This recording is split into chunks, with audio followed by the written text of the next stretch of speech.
politica, anche il più miserabile si vuole l'aria libica.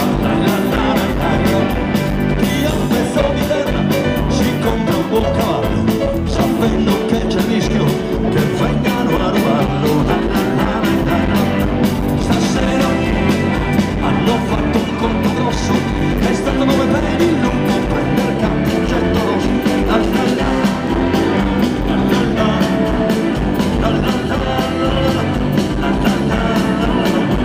C'è chi si crede furbo e vuole star contento, mettendo il suo cavallo nei box a pagamento.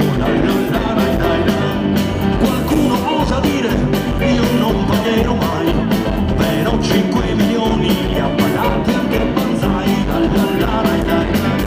Stasera i ladroni hanno fatto un colpo grosso, è stato come per il non comprendere il campioncetto rosso.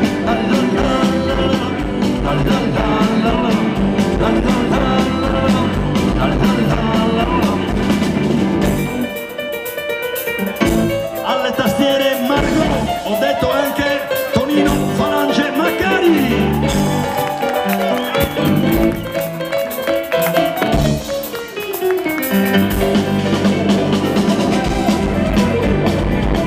Alla chitarra elettrica Game, ho detto anche Sissulari.